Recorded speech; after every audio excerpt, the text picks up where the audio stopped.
안녕하세요. 사연에 빠지다의 DJ 민영입니다. 오늘 사연자는 평생 벗어나려고 발버둥 쳤던 시댁 식구들에게서 드디어 벗어났다는데요. 과연 어떤 사연인지 들어보겠습니다. 오늘도 두 가지 사연 준비되어 있어요. 끝까지 들어주실 거죠? 그럼 오늘의 사연 바로 시작해볼게요. 구독과 좋아요도 잊지 말고 꾹 눌러주세요. 안녕하세요. 저는 40대 여자입니다. 저는 최근 이혼 서류에 도장을 찍은 따끈따끈한 이혼녀입니다. 지난 몇 년 동안 저는 이혼을 꿈꾸지 않은 적이 단 하루도 없었어요. 남편과 결혼할 때는 남편과 사이좋게 오순도순 살며 자식들 낳고 화목한 가정을 이루고 행복하게 살 줄 알았는데 막상 결혼해 살아보니 그게 제 생각처럼 되는 게 아니더라고요. 저만 잘한다고 해서 집안이 잘 돌아가는 게 아니었어요.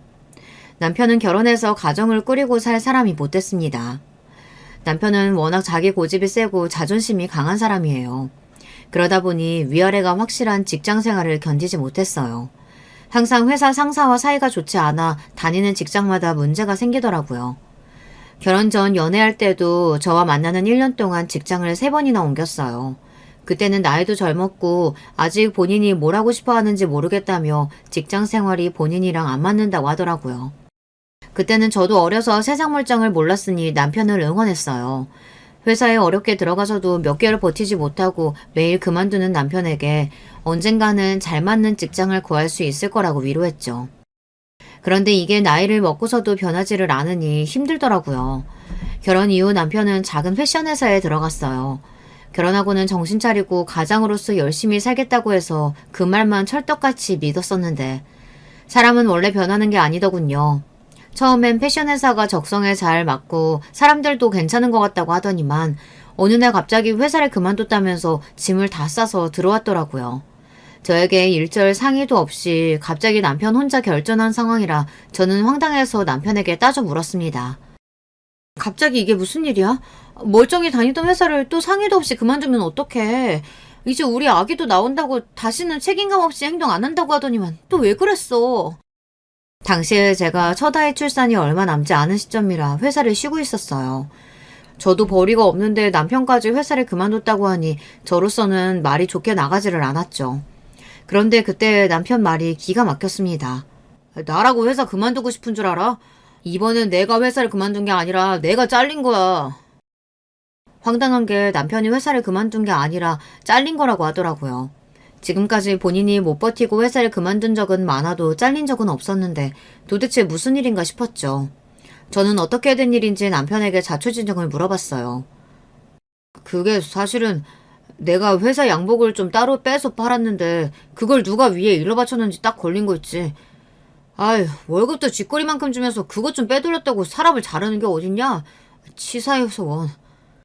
남편은 말도 안 되는 소리를 해댔습니다. 남편이 다니던 회사는 남자 양복을 만드는 회사였는데요. 워낙 양복이 팔리지 않아서 항상 창고에 재고가 많았대요. 볼 때마다 아깝길래 그걸 좀 빼돌려서 남편이 싸게 팔았답니다. 그 사실을 남편의 상사가 알게 돼서 잘렸나 보더라고요. 그러니까 자기 말은 회사 물건을 따로 빼돌려서 몰래 팔다가 걸렸다는 거야? 그래서 회사까지 잘리고? 저는 다시 들어도 너무 황당해서 남편에게 몇 번이나 다시 물었어요. 아무리 상황이 힘들어도 할 일 하지 말아야 할 일이 있는 건데 사람이 이 정도로 생각이 없는 사람이었나 싶더라고요. 더군다나 더 기가 막혔던 건 혼자 몰래 회사 양복을 빼들려서 판 돈을 유흥비로 다 써버렸대요. 듣는 내내 남편이 너무 한심해서 저는 할 말을 잃었습니다. 그렇다니까. 차라리 잘 됐어. 어차피 비전도 없는 코딱지만한 회사 안 그래도 나도 그만두려고 했었어. 나 자르면 자기들이 아쉽지 내가 아쉽냐?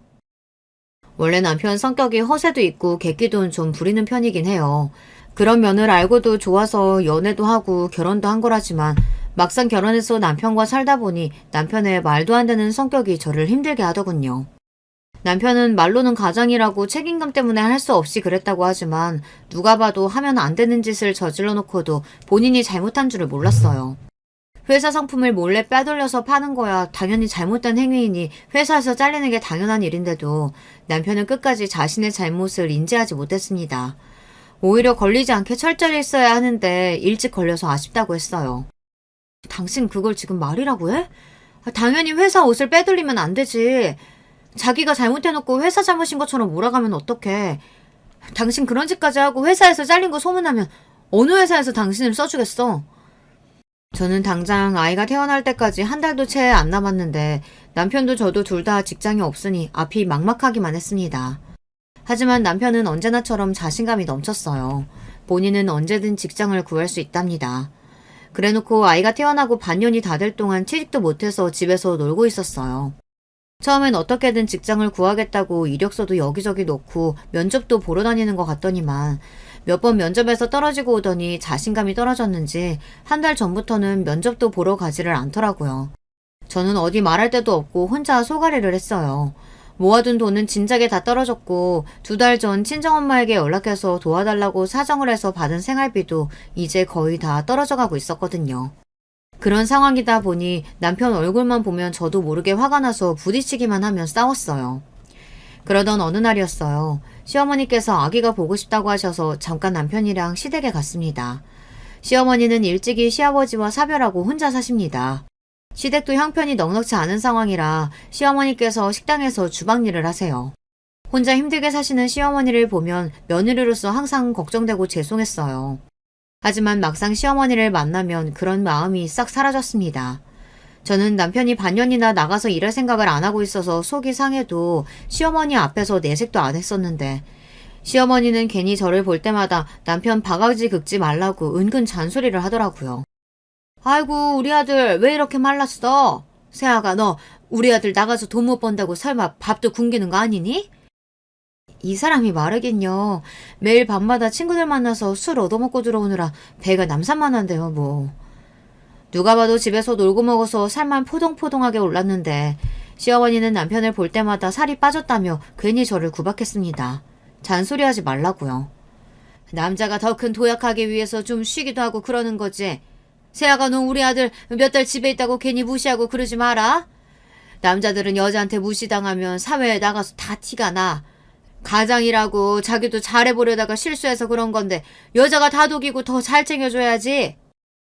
시어머니께서 아들 편만 드시는 것도 싫었지만 가장 이해가 되지 않았던 건 당신의 아들이 잘못한 거를 가지고도 절대 나무라지 않고 무조건 아들 편만 든다는 겁니다. 남편이 전 회사에서 양복을 빼돌리다 걸려서 회사까지 잘렸다는 소리를 듣고도 시어머니는 오히려 남편에게 똑똑하다고 했어요. 어떻게 그런 기발한 생각을 했냐고요. 역시 우리 아들 똑똑해.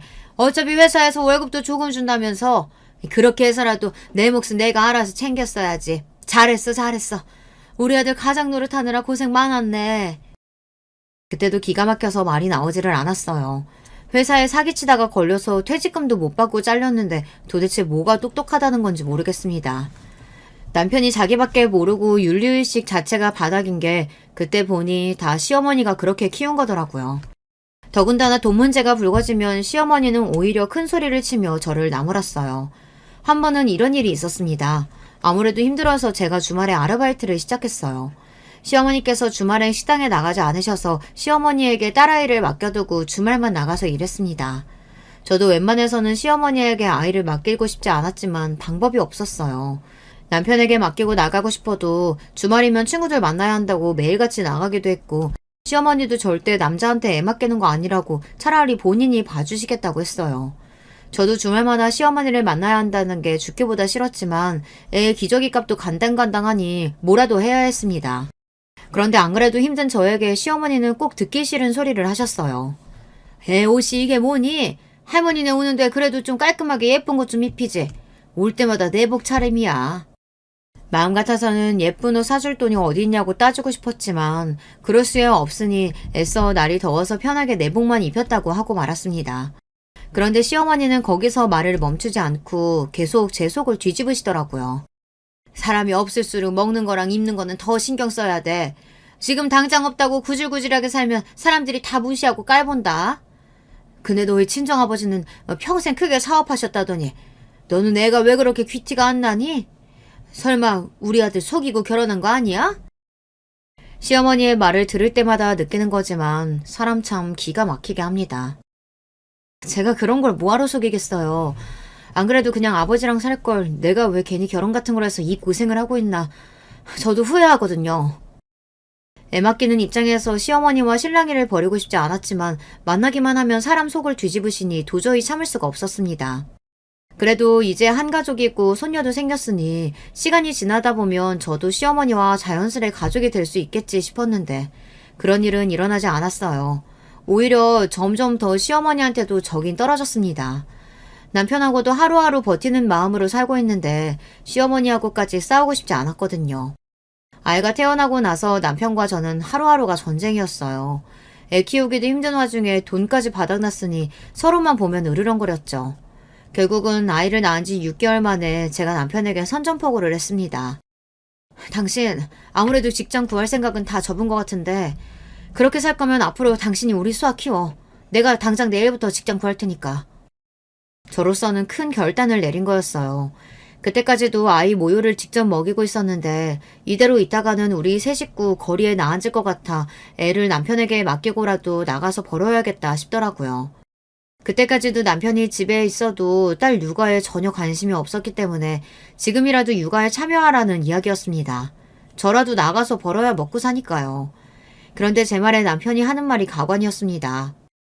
남자가 어떻게 애를 키워? 애는 엄마가 키우는 거지. 엄마 젖 먹는 애까지 떼어놓고 애 엄마가 돈 벌러 나간다는 게 말이 되는 소리야? 그럼 어떡하란 말이야. 이제 진짜 생활비 하나도 없어. 당신이 나가서 안 벌면 나라도 나가서 벌어야지. 그럼 어떡해. 저는 그동안 가슴에 쌓여있던 울분이 폭발했습니다. 별말이 아닌데도 말을 내뱉을 때마다 눈물이 저절로 흘렀어요. 에이, 없기는 뭐가 없어. 장모님 계시잖아. 나 아직 취직 못했다고 조금만 도와달라고 말씀드려봐. 하나뿐인 외동딸이 힘들다고 얘기하는데 당연히 들어주시겠지. 남편의 말에 저는 절로 미간이 구겨졌습니다. 지금 제 눈앞의 남자가 제 남편이라는 인간이 맞나, 내 딸의 아빠가 맞나 싶더라고요. 남자 여자가 결혼하고 애까지 낳으면 서로의 바닥을 본다더니 이게 남편의 바닥이구나 싶었습니다. 당신 그걸 말이라고 해? 결혼할 때 우리가 어떻게 결혼했는지 잊었어? 친정 부모님이랑 인연 끊고 살기로 해놓고 이제 와서 엄마한테 또 돈을 달라고 하라고? 당신이 그러고도 주아 아빠야? 내 남편이 맞냐고! 아니, 당신이 저번에 장모님 찾아가서 생활비 받아왔다길래 나는 또 장인 장모님이랑 화해한 줄 알았지. 세상에 자식 이기는 부모 없다는데 우리 그냥 장인 장모님께 도와달라고 하자. 자기가 연락하면 장인 장모님도 좋아하실 거야. 순간 간신히 붙잡고 있던 이성의 끈이 빠지지 끊어지는 느낌을 받았습니다. 그전까지는 그래도 내가 좋아하던 사람이고 내 딸의 아버지니 웬만해서는 다 참고 넘어갈 수 있었어요. 그런데 그날은 제 한계가 여기까지라는 걸 바로 알겠더라고요. 아마 그날이었던 것 같아요. 이 남자와 나는 앞으로 부부로 살 날이 길지 않겠구나. 이런 남자에게 나와 내 딸의 인생을 맡길 수는 없겠구나 하는 마음이 들었어요. 저는 남편과 결혼하겠다고 결심했을 때 포기한 게 많아요. 사실 남편과 결혼하겠다고 우리 집에 데려갔을 때 친정아버지께서 남편을 반대했어요. 친정아버지는 사업을 오래 하신 분이라 반무당이나 다름없어요. 사람 눈만 봐도 어떤 사람인지 아신대요. 친정아버지는 남편을 보자마자 몇 가지 질문만 하시고는 고개를 절레절레 흔드시더니 남편에게 그만 돌아가라고 했습니다. 결혼은 절대 안 된다고요. 남편이 앞에 있으니 이유를 설명하시진 않았지만 그날 남편이 돌아가고 나서 저를 불러 당장 남편과 헤어지라고 했어요. 당시에 저는 너무 억울했어요. 제가 남자를 만날 때마다 한 번도 아버지께서 마음에 든다고 하신 적이 없었기에 결혼도 쉽게 허락하시지 않을 거라는 거야 알고야 있었지만 남편을 앞에 두고 바로 결혼은 안 된다고 단호하게 이야기하실 줄은 몰랐거든요. 아무리 아버지가 생각하는 사회 조건에 부합하지 않아도 그렇지 그 사람도 그 집에서는 귀한 자식인데 사람을 앞에 두고 결혼은 안 된다, 포기하고 돌아가라 그렇게 말씀하시는 건 너무하신 거 아니에요? 아버지는 워낙 사람 조건을 중요하게 생각하시는 분이에요. 아버지가 대대로 사업가 집안에서 어려서부터 풍족하게 자라났습니다. 그러다 보니 뼛속까지 사업가예요. 집안이니 학벌이니 별거 아니라고 서로 달라도 극복할 수 있다는 말을 아버지께서는 제일 싫어했어요. 그래서 하나뿐인 딸인 저도 아버지처럼 자라기를 바라셨죠. 그래서 항상 비슷한 조건의 사람들과 어울리게 했어요. 학년이 바뀔 때마다 친구도 가려 사귀게 했습니다. 집안 사정이 좋지 않거나 부모님 사이가 좋지 않은 친구하고는 어울리지 말라고 저에게 그렇게 대놓고 이야기하시기도 했어요. 살다 보면 가정교육이 얼마나 중요한지 알게 돼 있어. 하나를 보면 열을 안다고 부모가 변변하지 못하면 그 자식도 뻔하지. 어린 저는 아버지의 그런 점이 너무 싫어서 항상 아버지와 부딪혔습니다. 우리 집 가정교육은 얼마나 훌륭하다 그래요? 우리 집은 돈만 많았지 아버지가 독재자처럼 뭐든 마음대로 하잖아요. 저거 복에 겨운 소리 하는 것 좀 봐. 네가 아직 어려서 몰라서 그러는데 아버지 그늘 밑에 살 때가 행복했구나 하는 날이 분명히 온다. 고등학교 때까지는 어쩔 수 없이 아버지의 의지를 움직였지만 20살이 돼서부터는 다 제 마음대로 했습니다.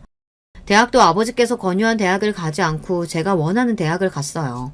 기숙사가 있는 대학에 들어가서 아예 집을 나가버렸습니다. 그때는 아버지의 간섭이 그냥 싫어서 하루라도 빨리 벗어나고 싶었거든요. 아버지와 본격적으로 틀어지기 시작한 게 그때부터였을 거예요. 성인이 됐다고 더는 아버지의 말대로 움직이지 않는 저를 아버지도 결국엔 내팽개쳤거든요. 저게 아주 곱게 자라서 세상 물정이라고는 모르지. 좋아. 나도 내 말 안 듣는 자식은 필요 없다. 대학도 다 네 맘대로 결정해서 갔으니 앞으로 일전 내 돈 받아서 쓸 생각하지 마. 네가 벌어서 네가 알아서 써. 제가 고집이 왜 세겠어요. 아버지를 똑 닮아 고집이 센 겁니다. 아버지도 한번 내뱉은 말은 절대 바꾸지 않으시기 때문에 20살이 되자마자 집을 떠난 저를 신경 쓰지 않았어요. 그때부터 독립해서 혼자 힘으로 대학도 다니고 먹고 살았습니다. 물론 저와 아버지 사이에서 항상 힘들었던 어머니께서 아버지 몰래 많이 도와주기는 하셨지만 결혼은 달랐어요. 아버지께서 반대하셔도 항상 제 편이었던 어머니마저 결혼은 조금 더 신중하게 생각하라고 설득하셨습니다.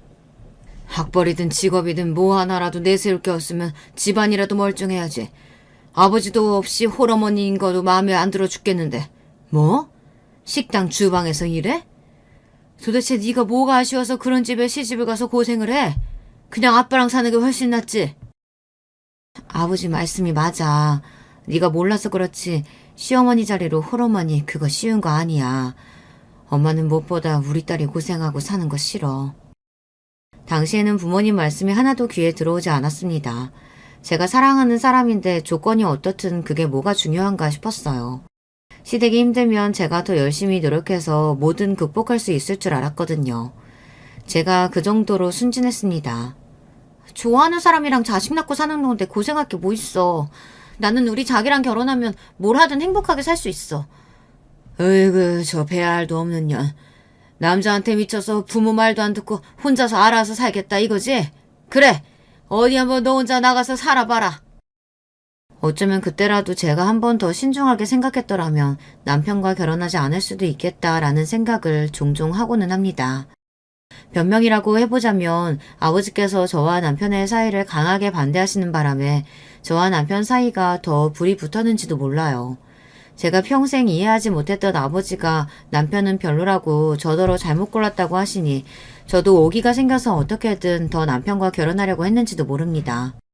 제가 아버지의 반대까지 무릅쓰고 부모님과의 인연까지 끊어가며 남편과 결혼한 이유는 무엇보다 화목한 가정을 만들고 싶어서였어요. 아버지처럼 권위적이지도 않고 어머니처럼 남편만 떠받들며 사는 가정은 행복하지 않았으니까요. 그래서 남편처럼 자유분방하고 저를 많이 아껴주는 남자와 살면 행복할 줄 알았습니다. 그런데 남편은 그런 사람이 아니었어요.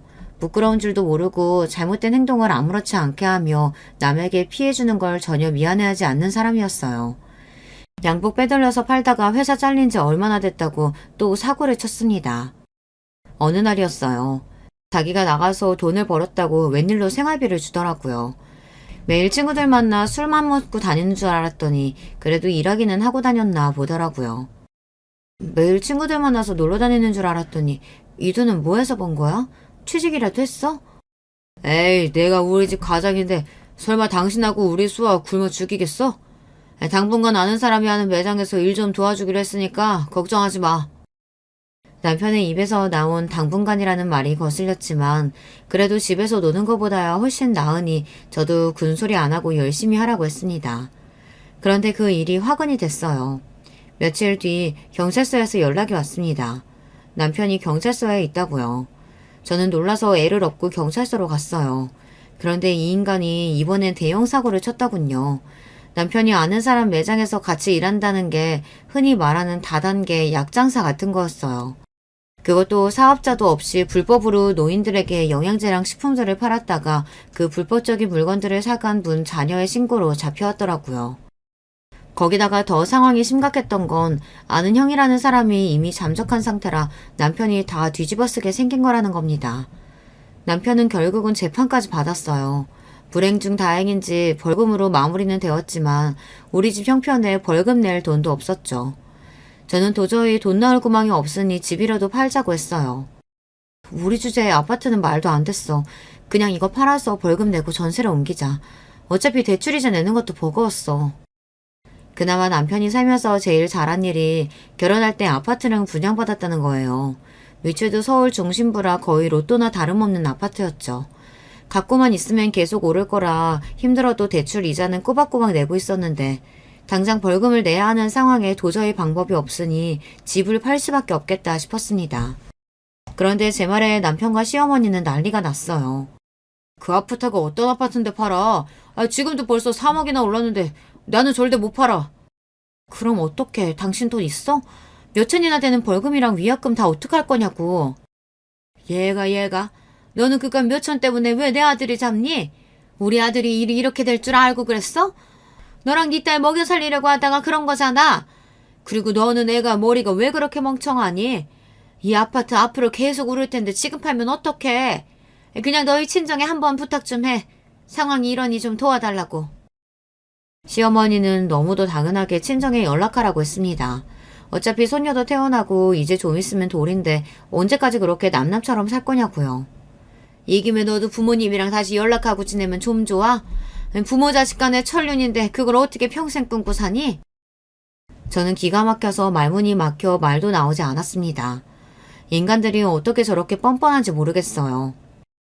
제가 저지른 일도 아니고 어머니 아들이 사고친 걸 왜 우리 부모님께 해결해달라고 그래요? 어머머, 얘 말하는 것 좀 봐. 네가 지금까지 시집 와서 한 게 뭐가 있니? 친정에 도와달라고 좀 하는 게 뭐가 힘들다고. 몰라. 이 집은 어차피 못 파니까 네가 알아서 해. 시어머니는 갈 때까지도 남편에게 집은 절대 안 된다고, 팔면 가만 안 두겠다고 막말까지 하고 돌아가셨어요. 저는 한숨이 절로 나왔습니다. 머리가 펑 하고 터져버릴 것만 같았어요. 그런데 그때 남편이 제 앞에 무릎을 꿇었습니다. 자기도 알잖아. 이 집이 나한테 어떤 집인지. 평생 엄마랑 월세 전세만 전전하고 살다가 처음으로 내가 산 내 집이야. 나 이 집 못 팔아. 그러니까 당신이 이번 한 번만 나 좀 살려줘. 어? 그럼 나 다시는 이런 짓 안 해. 남편은 눈물만 안 흘렸지 제 앞에서 애걸복걸하며 사정사정을 했습니다. 이번 한 번만 도와주면 앞으로는 절대 사고 안 친다고 약속했어요. 저는 속는 셈 치고 남편 말대로 했습니다. 친정엄마를 찾아가 자초지정을 설명하고 마지막으로 좀 도와달라고 했어요. 그런데 엄마도 그 정도 돈은 수중에 없다며 아버지께 이야기해야 한다고 했습니다. 방법이 없었던 저는 결혼하고 처음으로 아버지를 찾아갔어요. 그리고 지금까지 있었던 일을 아버지께 말씀드리고 도와달라고 했습니다. 자존심도 다 버리고요. 아버지는 제 이야기를 듣는 내내 한심하다는 듯 혀를 끌끌 찼습니다. 내가 그놈 그럴 줄 알았다. 얼굴에 불성실하고 딱 쓰여 있었어. 그뿐이야? 그놈 엄마라는 사람도 그래. 도대체 아들놈을 어떻게 키웠길래 사고치고 수습을 마누라한테 시켜? 한심한 놈 같으니. 저는 아버지의 모진 소리도 가만히 들었습니다. 저는 이런 소리를 들어도 싸니까요. 제가 생각해도 스스로가 너무 한심하고 멍청했어요. 그래도 다행인 건 아버지께서 도와주셨다는 겁니다. 제가 아이를 낳았는데도 애를 보러 가지 않았으니 부모로서 미안한 마음을 담아 출산 선물로 해주는 거라고요. 그리고 다시는 이런 일로 찾아오지 말라고 하셨어요. 아버지의 성격을 아는 저로서는 이 정도만으로도 감사하다고 생각했습니다. 그런데 문제는 남편이었어요. 아버지께서 돈 문제를 해결해주자 제가 친정과 다시 사이가 좋아졌다고 생각했는지 남편은 저에게 상의도 하지 않고 아버지께서 운영하는 회사까지 찾아가 아버지를 만났습니다. 장인어른, 우리 수아가 조금 있으면 돌이에요. 그래도 하나밖에 없는 손녀 돌잔치에는 꼭 와주실 거죠? 남편이 친정아버지를 찾아간 명분은 하나뿐인 손녀 돌잔치를 핑계로 아버지와의 관계에 물꼬를 트고 싶었던 것 같아요. 그런데 저희 친정아버지께선 호락호락하신 분이 아니다 보니 남편의 행동이 썩 유쾌하지 않으셨나 봅니다. 자네, 연락도 없이 다짜고짜 회사까지 찾아와서 지금 뭐 하는 건가? 내가 설마 딸내미랑 인연 끊으면서 앞으로 태어날 손주 생각도 안 하고 딸이랑 연 끊고 살았겠나? 나한테는 자식 없으니까 괜한 소리 하지 말고 나 바쁘니까 그만 돌아가게. 남편도 남편이지만 친정아버지도 대단한 분이세요. 남편 말대로 자식이라고는 저밖에 없으니 아버지에게 유일한 손녀가 태어난 건데 아버지는 일절 아이에 대해 궁금해하시지도 않으시고 남편을 쫓아내다시피 하셨대요. 그날 저녁 집에 돌아온 남편은 오히려 저에게 불쑥 화를 냈습니다. 장인어른 대단하시더라. 그렇게 좋은 집에 사시고 큰 회사도 운영하시면서 힘든 자식 좀 도와줄 수도 있지. 일절 안부도 한마디 안 물으시고 끝까지 우리 수아 이야기도 궁금해하지 않으시더라고. 안 그래도 애 키우면서 살림 걱정하느라 매일매일 저는 혼자 마음 졸이며 살고 있는데 그 와중에 남편이라는 인간은 친정아버지까지 찾아가 철없는 행동을 하고 왔다고 생각하니 저는 화가 머리끝까지 났습니다. 안 그래도 육아 스트레스에 시어머니 시집살이에 힘들어 죽겠는데 남편까지 저를 도와주지 않으니 너무 힘들더군요. 지금까지 말 한마디 없다가 우리 아버지는 갑자기 왜 찾아간 거야? 당신은 자존심도 없어? 아버지가 당신 조건만 보고 무작정 반대했었는데 보란듯 잘 사는 모습 보여주고 싶지 않냐고. 남편은 최악 중 최악이었어요. 제가 나가서 일하겠다고 해도 애 보기 싫어서 절대 안 된다고 본인이 알아서 하겠다고 하더니만 결국은 매일 사고만 치더니 생각해낸 게 저희 친정아버지 회사까지 찾아간 거였나 봐요. 내가 나만 잘 먹고 잘 살자고 그랬어? 어차피 당신 부모님인데 힘들 때 좀 도와달라고 손 벌릴 수도 있지. 아 몰라. 우리 수아 돌잔치 때 장인 장모님 꼭 오시게 할 거니까 자기는 그냥 두고 봐. 남편이 저 정도로 뻔뻔한 사람인 줄은 몰랐는데 사람이 궁지에 몰리니 본색이 드러나더라고요. 남편은 이제 애도 태어났는데 분명 저희 친정 부모님이 끝까지 외면하시지는 않을 거라고 했어요.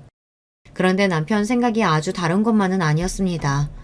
남편이 직장에서 상사한테 아부는 잘 못해도 장인 장모님 설득하는 건 곧잘 했는지 친정 부모님께서 아이 돌잔치 날에 오셨어요.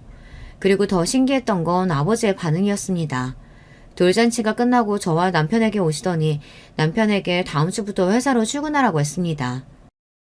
애도 있는데 영 형편이 좋은 것 같지 않으니 내가 회사에 자리는 하나 만들어주네만 그렇다고 자네를 내 사위로 인정한 건 아니야. 감사합니다. 저 정말 열심히 할게요, 장인어른. 지켜봐 주세요. 손녀를 직접 보자 아무래도 친정아버지의 마음이 좋지 않으셨는지 큰 결심을 하신 것 같았어요. 저는 남편에게 신신당부를 했습니다. 아버지께서 어려운 결정을 하신 거니 성실하게 생활하라고요.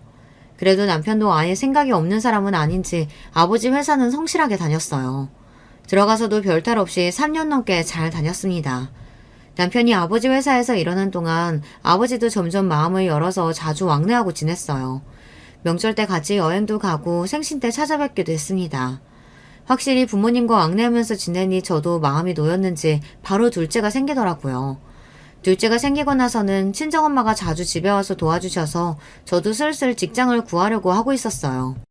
이제야 제가 꿈꾸던 화목한 가정에 가까워지고 있다는 느낌이 들었어요. 그러던 중 생각지도 못한 일이 생겼습니다. 친정아버지께서 갑작스레 돌아가셨어요. 저와 어머니는 전혀 모르고 있었는데 친정아버지께서 몇 개월 전 두통이 너무 심해서 병원을 찾았다가 뇌에 작은 종양이 발견돼서 급하게 수술해야 한다고 했더라고요. 그런데 아버지는 수술을 받지 않으셨습니다. 그러고는 몇 개월 뒤 출근하시는 길에 쓰러지셔서 돌아가시게 된 거예요. 아버지께서 돌아가셨다는 사실이 믿기지도 않는 상황에서 시간은 잘만 흘러갔습니다. 저와 어머니는 슬픔을 제대로 추스리지도 못한 채 아버지 장례를 치러야 했어요. 그런데 장례식이 마무리될 즈음 아버지의 담당 변호사가 찾아왔는데 가족들에게 믿기지 않는 이야기를 했습니다. 글쎄 친정아버지께서 당신이 돌아가시면 회사를 제 남편에게 물려주라고 했다는 겁니다. 저는 제 두 귀로 듣고도 믿기지 않아 변호사에게 몇 번이나 다시 확인했습니다. 그게 사실이냐고요. 그 순간 남편이 미소를 지으며 주먹을 불끈 쥐던 모습이 아직도 제 눈에는 생생합니다.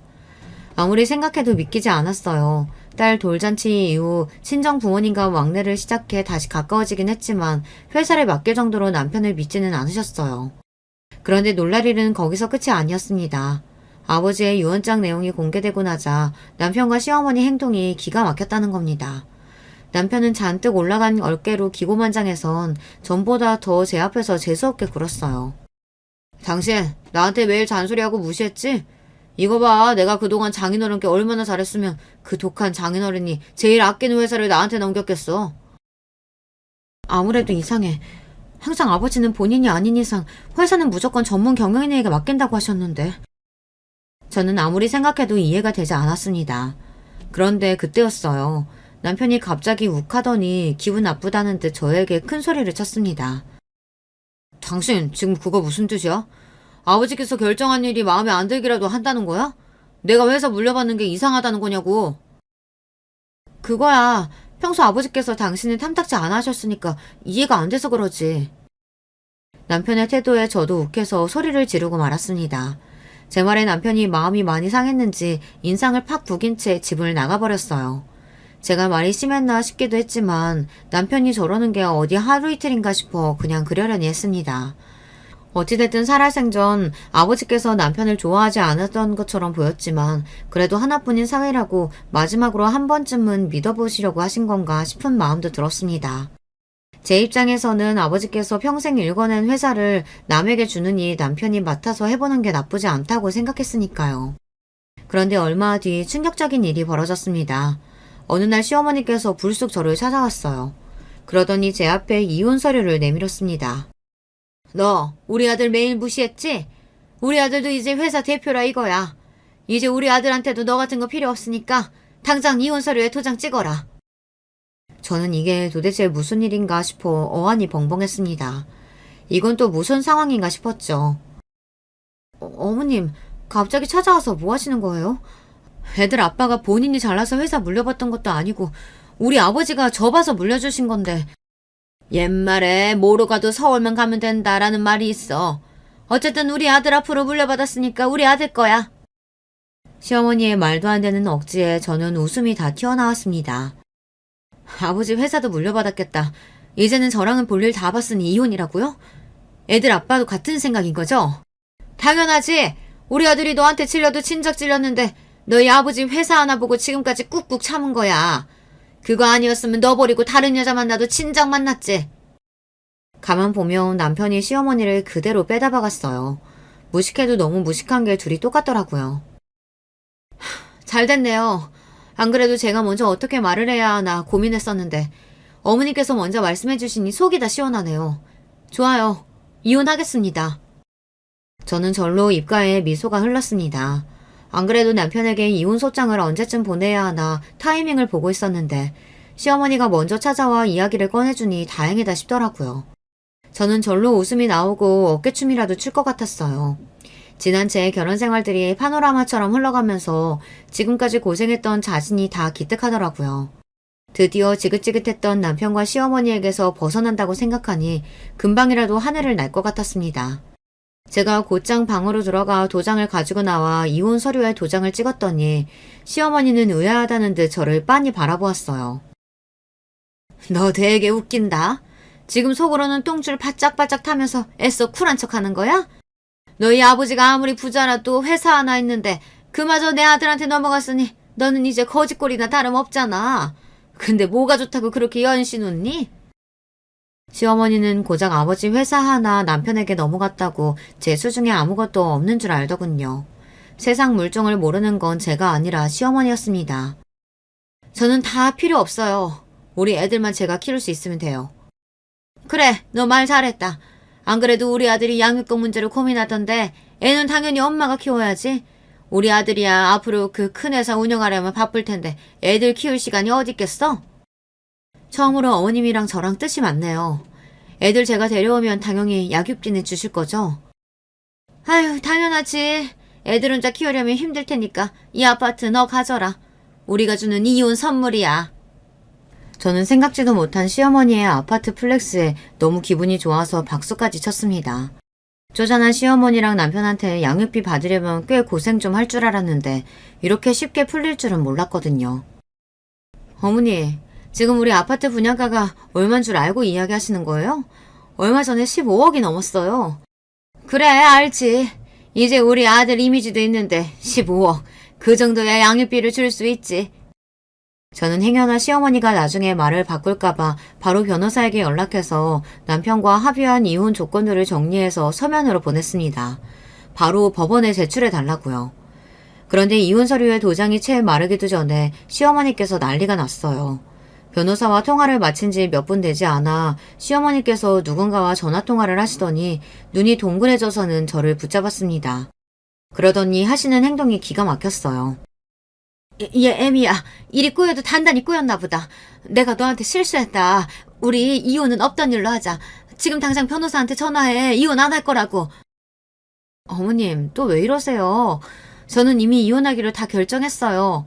괜히 말 바꾸지 마시고 그만 돌아가세요. 그 순간 생각지도 못한 일이 벌어졌어요. 시어머니께서 갑자기 바닥에 무릎을 꿇고 앉았습니다. 그러더니 저에게 한 번만 봐달라고 애원까지 했어요. 어머님, 왜 이렇게까지 하세요? 어차피 저나 어머님이나 서로 갈 때까지 다 갔는데 이러신다고 해서 변하는 거 없어요. 애들 아빠가 잘못한 게 있으면 벌 받아야죠. 그래야 이 세상이 제대로 돌아가는 거 아니겠어요? 어머님이 뭐라고 하시든 저 이혼할 거예요. 우리 아버지가 죽든지 말든지 상관 안 하는 사기꾼 새끼랑은 저 하루도 못 살아요. 뭐야? 애미, 너 설마 알고 있었던 거야? 그래놓고 모르는 척 이혼 서류에 도장 찍은 거니? 그럼요. 제가 누구 딸인데요. 무식한 어머님이랑 어머니 아들이 하는 짓 제가 모르고 있었을 것 같아요? 이게 다 무슨 소리냐고요? 사실 몇 개월 전 아버지 회사에 문제가 좀 있었어요. 회사에 이상한 소문이 돌기 시작했습니다. 아버지께서 대표직에서 내려오고 회사를 다른 중소기업에 합병시킨다는 이야기였죠. 그런데 아버지께서 대표직에서 내려오는 이유가 사실은 회사와 직원들을 큰돈에 팔아넘긴다는 이야기였습니다. 그 이야기가 이미 회사 전체에 돌기 시작해서 회사 전체가 시끄러울 정도로 심각한 일이었죠. 그러다 보니 회사 직원들과 임직원들은 난리가 났어요. 갑자기 다른 회사와 합병되면 회사 체계도 지금과 달라질 테고 구조조정도 불가피하다는 말까지 나왔으니까요. 찌라시 내용의 전부는 사실이 아니었지만 일부는 사실이었습니다. 아버지께서 대표직에서 내려와 그 이후에 회사를 어떻게 할지에 대해 고민하고 계시기는 했습니다. 그런데 언제부턴가 이상한 소문이 나기 시작하더니 소문은 꼬리에 꼬리를 물고 아버지께서 악의적으로 회사를 팔아넘기기라도 하는 것처럼 와전됐습니다. 그런데 그 소문을 낸 당사자가 남편이었어요. 남편은 평소 자신이 대표의 사위라는 사실만으로 아부를 떠는 임직원들에게 은근슬쩍 소문을 흘려 회사 대표인 아버지의 입지를 의도적으로 흔들리게 했습니다. 소문이 걷잡을 수 없이 커져 임원들 사이에서 대표 퇴진 요구까지 빗발치자 아버지께서 힘들어하셨나 봐요. 그때 기다렸다는 듯 남편이 나선 겁니다. 아버님, 이럴 때일수록 아버지께서 굳건하게 자리를 잡고 있다는 걸 임직원들과 직원들에게 보여줘야 돼요. 내가 더는 대표직에 있을 수가 없는 상황인데 굳건하다는 걸 도대체 어떻게 보여주라는 건가? 나한테 믿을 만한 후계자도 없는데. 후계자가 없기는 왜 없어요? 아버님, 제가 있잖아요. 제가 누굽니까? 아버님의 하나뿐인 사위잖아요. 제가 아버님 뒷바라지 하면서 열심히 배울게요. 저한테 뭐든 맡겨만 주세요. 뭐? 자네 미쳤나? 이 회사가 어떤 회사인데 자네 같은 사람한테 물려줘? 턱도 없는 소리 하지 말게. 남편의 말에 아버지는 단호하게 선을 그었지만 남편은 순순히 물러날 생각이 없었습니다. 글쎄요. 아버님께서 지금 찬밥 더운 밥 가리실 때가 아닌 것 같은데요. 아버님 건강 상태가 오늘 내일 하시는데 이대로 퇴진당해서 임원들한테 회사 뺏기셔도 괜찮으시겠어요? 건강? 자네가 내 건강에 대해 뭘 안다고 떠들어? 나 건강해! 아버님 뇌종양 수술하시고 병원에서 더는 방법 없다고 한 거 저 다 알아요. 안 그래도 회사 어수선한데 임원들이 대표님 상황 알면 참 좋아하겠네요. 뭐야? 자네 지금 내 약점 좀 잡았다고 회사 내놓으라는 건가? 아니죠, 아버님. 제가 설마 아버님 회사 뺏으려고 이러는 거겠어요? 이러다가는 아버님 평생 잃은 회사 남한테 뺏기고 안 좋게 내려오실까봐 이러는 거잖아요. 저 승진시켜 주시고 만약 회사에 위급한 상황이 생겼을 때 저한테 대표직 위임할 거라고 공표만 해주시면 되잖아요. 그럼 직원들도 안심할 거예요. 그리고 제가 지금까지 성실하게 회사 생활 3년이나 해서 임원들도 인정할 거예요. 이미 남편이 매수한 임원들이 꽤 돼서 아버지도 남편 말대로 해줄 수밖에 없었나 보더라고요. 아무래도 급한 불부터 꺼야 했으니까요. 그렇게 된 일이었습니다. 남편이 교묘하게 술을 쓰는 바람에 아버지께서 남편에게 회사를 넘겨준 거였죠. 그리고 저도 어머니도 몰랐던 사실을 남편은 진작 알고 있더라고요. 아버지께서 1년 전에 뇌종양 판정을 받고 가족들 모르게 출장을 간다고 하시고는 혼자 병원에 들어가 수술을 하셨는데 그 사실을 남편이 알게 된 겁니다. 회사에서 아버지의 최측근인 비서진들만 아버지의 수술 사실을 알고 있었는데 눈치 빠른 남편이 뭔가 이상한 낌새를 채고 아버지 뒤를 밟아 알게 된 거죠. 남편은 그 사실을 알고도 저에게 이야기하지 않은 겁니다. 일부러 말이죠. 더군다나 그걸 이용해서 아버지에게 회사를 물려달라고 압박을 한 겁니다. 쓰레기도 이런 쓰레기가 없어요. 이 사실을 저도 얼마 전에 알게 됐어요. 아무래도 남편이 아버지의 회사를 물려받았다는 게 계속 미심쩍어 제가 사람을 써서 좀 알아봤습니다. 그런데 제가 모르는 사이 말도 안 되는 일이 벌어지고 있었더라고요. 남편이 처음부터 그럴 의도로 아버지 회사에 들어간 거는 아니었겠지만 아버지의 수술 사실을 알고는 혼자 잔머리를 굴린 것 같아요. 그러는 사이 아버지는 점점 더 병들어 쇠약해지셨고 결국은 돌아가신 겁니다. 그래놓고 남편은 아버지에게 인정받아 회사를 물려받았다고 떵떵거린 거죠. 진실을 알게 된 저는 남편에게서 다시 경영권을 뺏어올 방법을 찾고 있었습니다. 남편이 의도적으로 소문을 흘리고 임직원들을 매수한 증거와 아버지의 뇌종양 사실을 진작 알고 있었다는 내용까지 다 찾아놓은 상태였어요. 그리고 남편과 이혼할 계획도 세우고 있었습니다. 그러던 중 시어머니가 중간에서 기다리지 못하고 푼수짓을 한 거죠. 그런데 때마침 제가 회사를 다시 찾아오려고 하고 있다는 정보를 남편이 알게 된 거예요. 아직 남편이 대표로 선출된 상태가 아니었기 때문에 제가 준비한 증거들을 임원들에게만 보여줘도 남편이 대표가 될 일은 없었습니다. 그리고 애초에 회사를 다른 회사에 넘기려고 한 일이 없었기 때문에 남편의 대표직 선출은 다 무효로 할 수 있었어요. 그 이야기를 들은 남편이 시어머니에게 급하게 연락한 거죠. 저와 이혼할 수 없다고요. 하지만 저는 남편과 이혼했습니다. 그리고 당연히 남편도 회사에서 쫓아냈어요. 물론 그 과정이 순탄하지는 않았습니다. 합의 이혼이 될 뻔한 저와 남편의 이혼은 결국은 소송으로 이어졌어요. 물론 이혼이 어렵지는 않았습니다. 남편에게는 귀책 사유가 많아도 너무 많으니까요. 5년 가까이 되는 결혼 생활 동안 남편이 저지른 만행들과 가장으로서 모든 책임을 버리고 살아온 점, 그리고 아버지의 회사를 뺏으려고 저지른 더러운 짓까지 모두 다 입증돼서 이혼이 성립됐어요. 물론 양육권도 제가 가져왔고요. 아직 아파트에 대한 재산 분할이 조정 중이지만 그것 또한 뺏기지 않을 생각입니다. 분양도 내가 받았고 이자도 내가 냈는데 당신이 뭔데 내 아파트를 가져가겠다는 거야? 남편은 끝까지 뻔뻔하게 굴었습니다. 하지만 시어머니는 달랐죠. 너 이놈 새끼 조용히 안 해? 애미야, 네가 결혼 생활 동안 고생한 거 내가 잘 안다. 근데 너는 돌아갈 곳이라도 있잖아. 근데 이놈은 아니야. 그 집이라도 없으면 이제 빈털털이라고. 제발 절반만이라도 좀 떼줘. 어머니, 이제와 말씀이 달라지시면 안 되죠. 아파트는 양육비를 주기로 하신 거잖아요. 이미 공증받아 놓은 증거까지 있어서 그건 곤란하겠네요. 야, 너 말 다 했어? 양육비는 내가 줄 생각도 없는데 왜 네 맘대로 받겠다는 거야?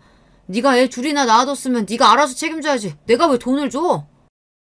남편은 공지에 몰리니 아주 최악의 모습까지 다 보여주더군요. 자식들에 대한 미안함조차 없었어요. 저는 도저히 참아줄 수가 없었습니다. 짝! 저는 그대로 남편에게 다가가 그 쓰레기 같은 인간의 뺨을 세게 날려줬어요. 미친놈. 이게 아직도 정신 못 차렸네. 너 때문에 나나 엄마나 아버지 그렇게 허망하게 돌아가시게 놔뒀어. 그런데도 네가 아파트 내놓으라는 소리가 나와? 너 같은 쓰레기한테는 10원 한 장 안 뺏길 거니까 그런 줄 알아. 다시는 내 앞에 나타나지 마. 저는 남편이나 시어머니의 얼굴을 보고 싶지 않아 그 이후부터의 모든 소송은 변호사에게 일임했습니다. 그 이후에도 남편이나 시어머니가 저에게 계속해서 전화를 걸어댔지만 저는 일절 받지 않았어요. 모든 변호사를 통해 이야기하라고 했습니다. 이번 일을 통해 저는 확실히 알았습니다. 사람은 가정교육이 참 중요하다는 걸요. 아무리 살기 힘들어도 사람이 할 일 안 할 일은 구분할 줄 알아야 하는 건데 애초에 기본 윤리의식에 만들어지지 않은 인간은 회생 불가능이었어요. 그 이후 아버지의 회사는 전문 경영인이 맡아서 운영하고 있습니다. 그리고 저는 아파트를 내놓고 아이들과 친정에 들어와 친정엄마와 살고 있어요. 아직 이혼이 뭔지 모르는 아이들을 볼 때마다 미안하기도 하고 가슴이 아프기도 하지만 그래도 저는 절대 이혼은 후회하지 않아요. 그런 인간이 아버지라고 있는 게 아이들에게는 더 안 된 일이니까요. 저는 앞으로 아이들을 잘 키우는 데만 온 힘을 다할 생각입니다. 애 둘 딸린 이혼녀가 된 저를 위해 위로의 댓글 많이 남겨주세요. 끝까지 저의 이야기 들어주셔서 감사합니다. 여러분의 가정에는 언제나 화목한 일만 가득하시길 바랄게요. 안녕하세요. 평소 유튜브를 즐겨보긴 하지만 이렇게 사연을 보내는 게 참 먹적해 느껴지네요.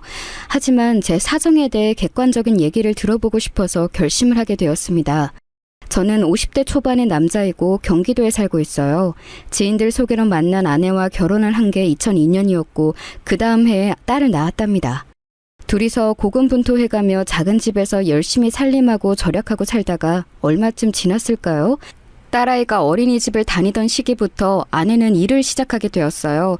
나중에 딸 유정이가 아파서 병원에 가야 할 때 아내와 번갈아 가면서 회사에 반차를 내고 데려가기도 하고 아무튼 참 쉽지 않은 일상이었답니다. 하지만 그러고 시간이 더 지나 갈수록 저는 아내의 경제활동이 마음에 안 들더군요. 이상할 정도로 묘한 불안감을 느꼈어요. 사실 이 부분에는 어떤 사건이 원인이 되긴 했는데요.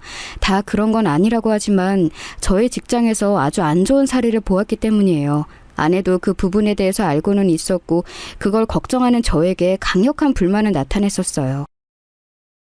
당신 왜 자꾸 그런 걸 신경 써? 그건 당신의 회사 일이고 그 김 과장이라는 여자가 나쁜 사람이라 일어난 일이야. 아니, 솔직히 말해서 바람은 누가 혼자 피우는 거야? 여자 혼자 피우는 거냐고. 상대 남자는 없어?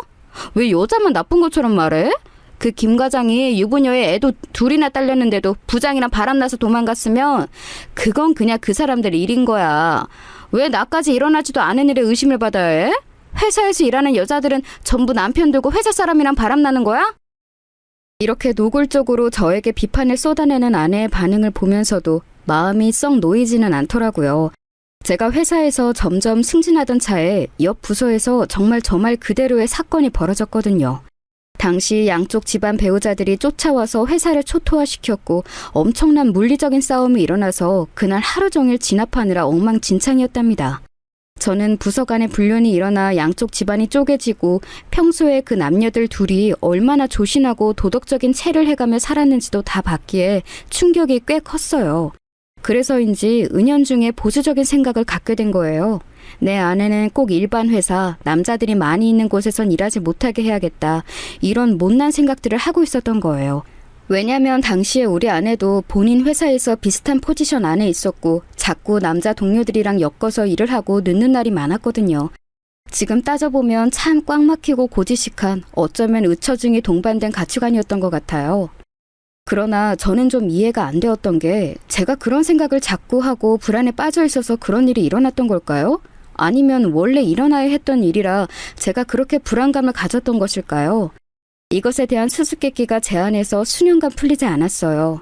당시 제가 그 일을 맞닥뜨렸을 때 너무 어이가 없어 입이 다물어지지 않았답니다. 이미 그 일이 일어나기 얼마 전부터 낌새가 보이긴 했었지만요. 아내를 다그쳤을 때 돌아오는 반응은 더더욱 저를 의심하게 만들었어요. 아니 왜 남의 핸드폰을 보고 그래? 이 팀장님이랑 외근 다녀온 거 맞다고. 내가 말했잖아. 근처 세미나 있어서 갔었다고. 그래서 유정이 안경 맞추러 가는 거 같이 못 간다고 진즉 말했었어. 지금 나 의심하는 거야? 아내는 무척 불쾌한 데 화를 냈지만 이상하게 회사 안에서 남자 팀장과 가까워져서는 수시로 통화를 하는 등 신경이 안 쓸 수 없게 행동을 하고 있었어요. 게다가 이날은 저에게 거짓말을 했던 날이었고요. 나한테 언제 그렇게 설명했어? 이날 대학 때 친구 만나러 간다고 늦는다 했잖아. 근데 왜 갑자기 이 팀장님이랑 둘이 외근을 갔다 온 날로 바뀌는 건데? 순간 아내는 당황한 기색이 역력했고 떠듬떠듬 뭔가를 생각하는 듯 했어요. 전 충분히 불만이 많고 의심이 갔던 게 회사에서 뭔가 팀 변경이 있다고 분주하게 굴더니 묘하게 화장법이나 외모를 신경 쓰는 모양새가 요란스러워진 거예요. 말로는 자기 커리어 때문에라도 신경을 써야 한다고 했었지만요. 사실 이상한 부분에 중심을 두고 의심하면 끝도 없다지만 갈수록 외부에서 보내는 시간이 너무 많아지더군요. 그러다가 이날은 저에게 거짓말을 하고 팀장과 외근을 갔던 것을 걸리게 되었고 우리들은 그 뒤로 계속해서 날이 선 상태로 마주하게 되었어요. 게다가 가족 야유회가 있어서 참가했던 날 제가 마주친 이 팀장이라는 녀석은 지 가족들이 멀찍이서 보고 있는데도 이상하게 굴더군요. 아주 눈에 띄게 저를 조롱하는 모습을 보니 이놈은 우리 아내랑 뭔가 있는 게 분명해 보였어요. 아, 윤 대리님 남편분이시구나. 말씀 많이 들었어요. 근데 그렇게 아내가 직장 생활하는 거에 대해 불만이 많으시다고 들었어요. 아이고, 힘들겠다, 우리 윤 대리님. 남편분이 모르셔서 그렇지 윤 대리님 진짜 능력자예요. 따낸 일들이 얼마나 많고 여기서 인정을 많이 받고 있는데요. 좀 살살 놔주세요. 누가 알아요? 나중에 남편보다 많이 벌어서 크게 생계에 일조할지. 그 뭐지, 남편분은 어디서 일하신다고 했더라? 아, 들었는데 까먹었네요. 이렇게 깐죽거리는 모습을 보니까 아주 짜증이 치밀어 오르는 거예요. 이날 내내 뿔이 나 있는 저를 대하며 아내도 같이 짜증을 냈고 딸아이는 그 사이에서 매우 불편해했었어요. 그리고 돌아와서도 아내랑 얼마나 싸웠는지 아내는 무고한 자기를 의심한다며 며칠을 짜증을 내며 일관했고요. 저는 그날에 느낀 인상이 너무 불쾌해서 아내를 쳐다보기도 싫었어요. 그렇게 냉전 중인 상태가 이어지고 급기야 홧김에 저는 아내에게 회사를 그만두라고 했어요. 당연히 아내는 싫다며 악을 바락바락 썼고요. 그러나 이때 부부 사이에 오가선 안 될 말이 있는데 그 말이 나와버리게 되었어요. 둘 다 이성을 잃을 수밖에 없겠더군요. 말도 안 되는 소리 하지 마. 당신 뭐 때문에 그만두라고 하는 건지 참 뻔한 일인데 그딴 일로 의심받는 와중에 직장을 그만두라고? 당신과의 사이를 생각했으면 생각했지 절대 회사는 안 그만둘 거야. 왜? 내가 당신이랑 비슷하게 벌게 생겨서 싫은 거야? 솔직히 말해봐. 내가 정말 언놈이랑 바람날까봐 불안한 건지 아니면 당신만큼 경제력이 비슷해질까봐 싫은 건지 왜 사람이 자꾸 비겁하게 딴 핑계를 대? 순간적으로 저는 제 모든 정신 상태가 케어가 되지 않았던 것 같아요. 그도 그럴 게 그때까지 단 한 번도 저는 물리적인 힘을 아내에게 가해본 적이 없었어요. 근데 그때 어찌나 화가 났던지 이상한 놈과의 낌새를 추궁하는 저에게 다른 부분의 자존심을 누른 것을 견딜 수 없었나 봐요. 짝 하는 소리와 함께 아내의 눈은 번쩍 뜨였고 저 역시 제 손에 놀라 주춤하게 되었어요. 그런데 아내는 그런 저에게 화도 내지 않고 계속해서 이글거리는 눈으로 노려보더니 곧장 안방으로 들어가 우당탕 쾅쾅 소리를 내더군요.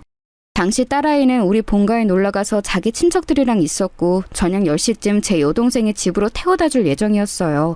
시간은 저녁 7시쯤이었는데 그때 아내는 안방으로 들어가 엄청난 소리를 내며 뭔가 일을 벌리고 있었어요.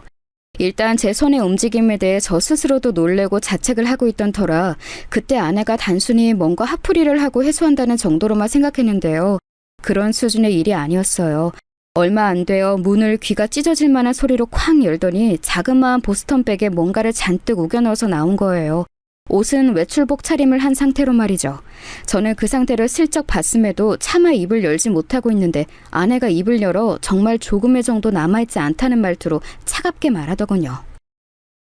나 아빠한테 가 있을게. 유정이한테는 내가 연락할 테니까 그렇게 하라. 나 이렇게는 당신이랑 못 살겠다. 뭐? 그게 무슨 말이야? 귀 없어? 말 못 들었어? 말했잖아 방금. 나 내비도 아무것도 하지 마. 아내는 그렇게 말을 하고는 신발을 대충 꾸겨 신더니 현관문을 부서져라 닫고 제 눈앞에서 사라졌어요. 이건 단순한 상황이 아니었고 아내는 저에게 선전포고를 한 셈이었어요. 바로 쫓아가지도 못하고 얼빠지게 보고 있던 저는 뒤늦게 전화를 걸었지만 아내는 절대 받아주지 않았어요. 이런 일은 우리 부부 사이에서 정말 처음 있는 일이라 도통 어떻게 해야 할지를 모르겠더군요. 머릿속에서 잘못했다는 걸 알고 있었음에도 어떤 행동도 더 취할 수가 없었어요. 어디다 의논할 곳도 없고 머리가 정말 터져나갈 것 같아서 근처 편의점에서 맥주를 사다가 마셨어요. 너무 괴로운 마음에 잘 먹지도 않는 그까지 술을 조금 먹고 잠깐 엎어져 있었나 봐요. 여동생이 배를 하도 눌러대는 통에 열어줬고 딸아이는 지 고모를 따라 우리 집에 왔더군요. 오빠 술 마셨어? 어우, 집안 꼴이 이게 다 뭐야? 언니는? 유정아, 이제 집에 들어가. 고모 간다. 여동생은 이렇게 자기 할 말만 하고 사라졌고 딸아이는 곧장 자기 엄마를 찾았어요. 저도 딱히 뭐라 할 말이 없어서 대충 둘러댔어요. 애도 피곤했는지 자러 들어갔고 저는 이런 일로 장인어른께 연락드리기도 뭐해서 밤새 뒤척이며 아내가 없는 밤을 그렇게 보냈어요. 하지만 그 다음 날부터 애는 지 엄마를 찾기 시작했고 저도 여간 초조한 게 아니었어요. 회사 가 있는 사이 전화했지만 아내는 전화를 여전히 받지 않더군요. 점심때쯤 되니 도저히 안 되겠어서 장인어른께 전화를 드렸는데 거기서 너무 놀라운 소리를 듣게 된 거예요. 뭐? 정미가? 정미가 여기를 왜? 전화 받은 게 없는데 무슨 소린가? 자네 뭐 부부싸움이라도 한 거야? 그럼 애가 어디를 갔단 말이야? 어제 안 들어왔다고? 이 말 그대로 본인 친정에 간다던 아내는 그곳에 가지 않았던 거예요. 가지 않은 채 집에도 들어오지 않고 어느 곳에선가 시간을 보내고 있다는 얘기였어요. 전 부랴부랴 아내 회사에 전화를 걸었고 곧장 찾아가서 만나려고 준비를 하던 차에 또 제 발걸음을 붙잡는 허망한 소리를 듣게 되었어요. 여직원이 전화를 받더니 희한한 말을 하는 거예요. 아, 윤 대리님이요? 안 그래도 저희 회사 지금 난리 났는데 연락이 도통 안 되세요. 남편분이라고 하셨죠? 전화도 안 받으시고 출근도 안 하셨어요. 근데 지금 거기뿐 아니라 아닙니다. 여기에 저는 왠지 모르게 뒤통수가 바짝 당기는 듯한 느낌이 들어 혹시 회사에 또 무슨 일이 있는 거냐고 재차 물었어요. 그랬더니 여직원은 망설이더니 자기도 정확한 건 모른다면서 이런 말을 하는 거예요. 그 말을 들은 저는 곧장 주저앉고 말았어요. 그게 아니 이런 말을 해야 하나? 근데 어떻게든 확실히 뭐든 상황이 돌아가는 걸 저희도 맞춰봐야 하니까요. 저희 지금 윤 대리님만 안 나오신 게 아니라 여기 이 팀장님도 안 나오셔서요. 거기도 지금 집에서 사모님이 난리시거든요. 연락 안 된다고. 일단은요, 연락되면 저희도 좀 알려주세요. 그럼 이만 끊겠습니다. 정말 머리 안에서 벼락이 치는 듯한 기분이 들었어요. 그리고 등에서 어찌나 땀이 솟아오르는지 불쾌하고 또 더러운 이상한 예감이 뱀처럼 저를 휘어감는 게 느껴지더군요. 아내가 안 들어오고 연락이 안 되는 것만으로도 불안하고 도통 상황이 이해가 안 가는데 제가 가장 두려워하고 질겁을 했던 상황과 연결이 되는 느낌이었어요. 왜 하필 그 시점에 그 경기를 일으킬 만큼 끔찍한 놈과 아내가 동시에 이런 꼴이 된 걸까요? 설마 하면서 눈을 감고 애써 이 연결고리를 끊어보려던 저는 아무리 노력해도 계속해서 들러붙고 마는 이 연결고리에 완전히 파김치가 되어버렸어요. 암만 생각해도 이 두 인간은 제 아내와 그 이 팀장이라는 놈은 뭔가 둘이 겹쳐있는 연결고리가 있는 거예요. 입 밖으로 머릿속 밖으로 정리하고 싶지 않은 문장이지만 그 둘이 지금 같이 있고 같이 어딘가로 사라져버렸다는 것. 이렇게 정리를 할 수밖에 없는 상황이었던 거예요. 저는 너무 분이 치밀고 머릿속이 혼란스러워 아무 말도 할 수가 없었어요. 거의 혼절할 듯 정신이 나가버려서 회사에 사정을 말하고 나왔고 일단 다시 집으로 들어와 아내가 나가버린 안방을 뒤엎어봤는데요. 뭔가 작정이라도 한 듯 핸드폰도 안방의 침대 이불 위에 아무렇게나 던져두고 나갔었더군요. 전날 저는 서재 쪽방에서 자느라 안방 상황이 그런지도 몰랐어요. 당연히 아내가 홧김에 그런 일을 했고 손을 댄 저도 최악의 인간이지만 어쨌든 어찌어찌 우리 아내 해피닝으로 끝낼 거라고 생각했었어요. 그런데 생각보다 돌아가는 상황은 만만치 않아 보였어요. 전화를 두고 가다니 열어서 확인해보니 회사와 저로부터 그리고 장인어른 몇몇 거래처로 보이는 부재중 전화들이 숱하게 쌓여있더군요. 대체 아내는 어디로 어떻게 가버린 걸까요? 순간적으로 스치는 예감에 왠지 아내를 바로 마주해서 이 상황에 대해 질책할 수는 있을까 이런 불안한 느낌이 드는 거예요. 아내 얼굴을 마주하기까지 시간이 상당히 걸릴지도 모르겠다는 아주 기분 나쁜 예감이 들었어요. 그리고 그 예감은 정말 저라는 존재를 아주 샅샅이 조각내가면서 분해를 할 정도로 괴롭혀가며 맞아떨어지고 말았어요. 아내는 정말 기가 막히게도 그 후로 정말 장난 같은 그 세월 동안 우리 앞에 나타나지 않았으니까 말이에요. 대체 어떤 사람이, 아니 이 나라의 어떤 결혼한 남자가 이런 상황을 이해할 수 있을까요? 농담 아니라 정말 진실 그 자체로 제 아내는 저와 제 딸 앞에서 자취를 감춰버렸어요. 날짜를 잊지도 못하는 그 2013년 어느 날 저와 싸우고 제 실수가 있던 그날 밤에 짐을 아주 대충 챙겨서는 핸드폰도 집에 던져두고 사라졌어요. 11살 딸내미와 아내의 말대로라면 본인을 의심하는 남편을 두고 말이에요. 자기 친정 아버지에게도 연락 한 통 없이 그렇게 곧 죽어도 본인은 아니라던 회사 동료라는 놈과 나란히 자취를 감췄네요. 당시에는 정말 뭐 이런 난리가 없을 만큼, 아니 아마 대한민국에서 우리 집만 그렇게 소란스러웠을지 모르겠지만 모든 게 엉망진창이었네요. 장인어른도 몇 번이나 다녀가시고 아내의 회사는 난리가 나고 저는 그 이 팀장이라는 놈의 배우자랑도 나란히 마주 앉아 상황을 맞춰봤다가 서로 욕을 했다가 아주 찰천지 원수가 되어 몇 번이나 싸움이 붙을 뻔했어요. 서로 배우자 간수를 잘하라는 등 쓸데없는 싸움을 하다가 대체 이게 뭔가 싶더라고요. 그 와중에 알아낸 사실은 이 팀장 그놈은 정말 쓰레기 중 쓰레기더군요. 나중에 이런 상황까지 나오자 그 집 마누라라는 사람은 겨우 제 앞에서 입을 다물었지만 말이에요. 이것도 여기 황 부장이라는 분 아니었으면 가뜩이나 복장 터지는 상황에 저만 더 뒤집었을 뻔했어요. 그게 저 이런 말 죄송합니다만 이 팀장님 가족분들 사모님께 참 죄송한 말씀입니다만 그래요. 이 팀장님과 이래저래 안 좋은 말이 나오던 게 윤 대리님도 있지만 이렇다 쉽게 회사에서 뭔가 증거를 얻은 건 아닙니다. 우선 윤 대리님도 지금 참 아쉬운 상황입니다만 이 팀장님이요. 저기 타부서 여직원 둘과 좀 일이 있었던 모양이에요. 이건 그쪽 여직원분들의 직접 증언을 하신 거라 사모님 잠깐 저쪽으로 가서 말씀 나누실까요? 그러자 당황한 얼굴로 황 부장을 따라가던 이 팀장 마누라는 그 뒤로 저와 눈을 마주치질 않더라고요. 대충 상황을 황 부장에게 따져 물어보니 이 팀장은 아주 남봉꾼이었어요.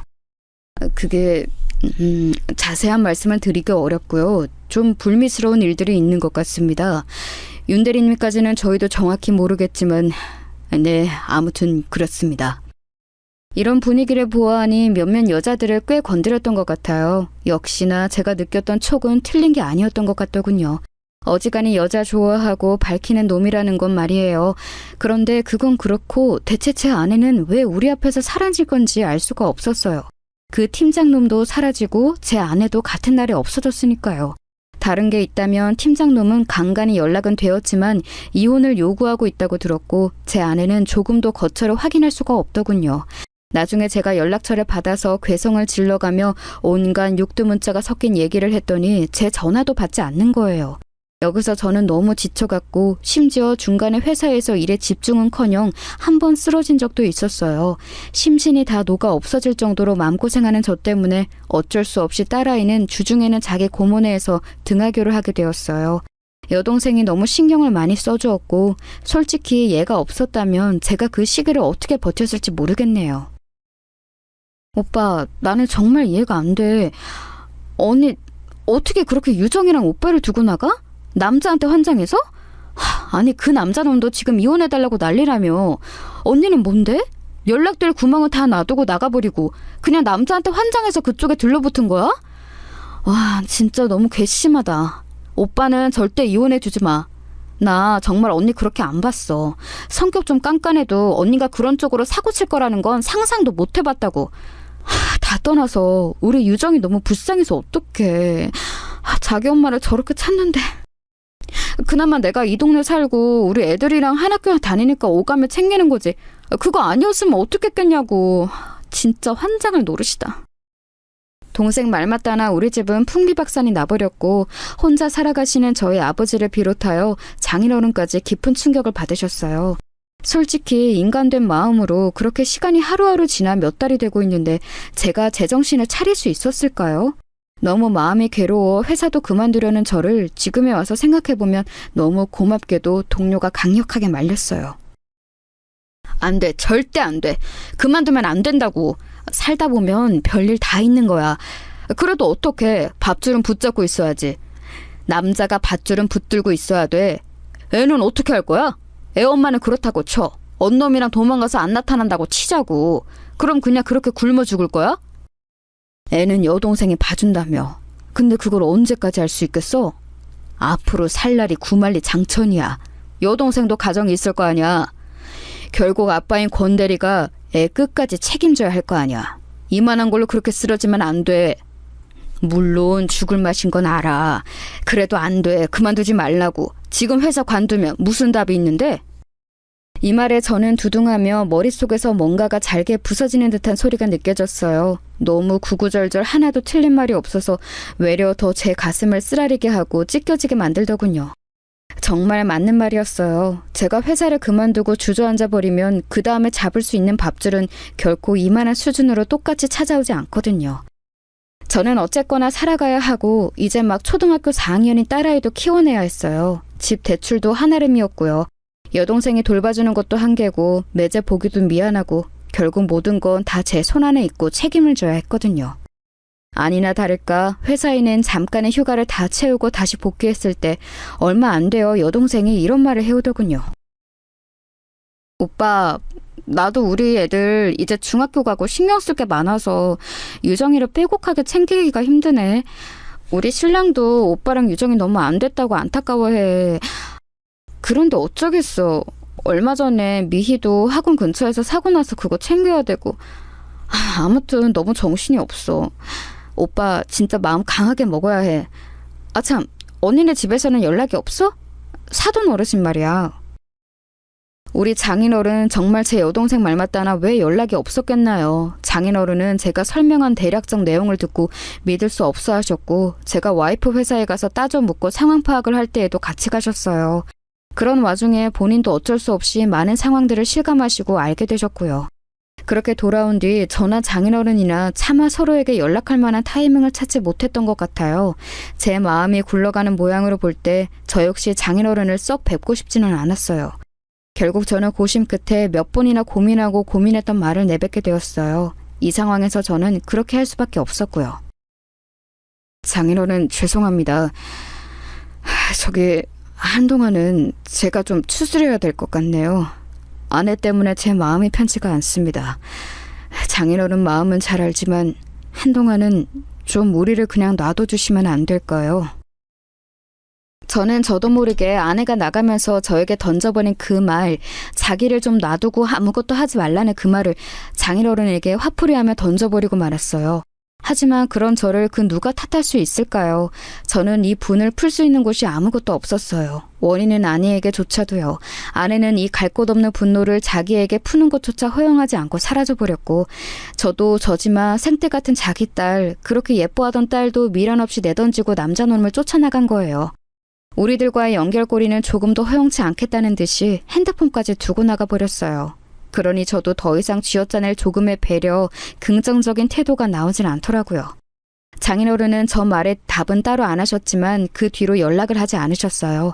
그렇게 흐지부지 처가와의 연락도 끊기게 되었고, 이미 이것만으로도 충분히 괴로운 제 인생은 더 험난하게 흘러가게 되었답니다. 저는 그때 정말 사고같이 당한 이 일에 대해서 어떻게 대처해야 되는지 알지 못했어요. 얼마간은 여동생이 도와줬지만 1년도 안 되어 이 부분을 손 털게 되었고, 저 혼자서 곧 다가올 사춘기를 앞둔 딸아이를 감당해야 했답니다.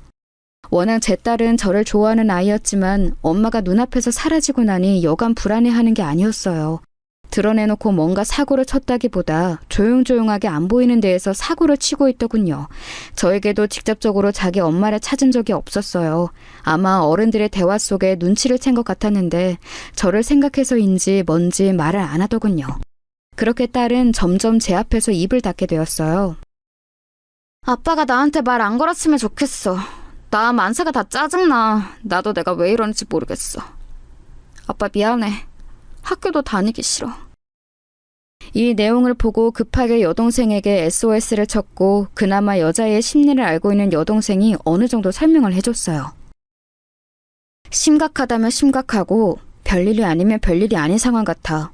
엄마가 자기 두고 나간 것에 대한 충격도 클 테고, 그리고 엄연히 유정이 이제 사춘기잖아. 저 무렵 여자애한테는 같은 여자 어른인 엄마의 빈자리가 엄청 클 거야. 일단 조만간 내가 가서 얘기도 해보고 달래도 볼게. 오빠는 너무 나서지 마.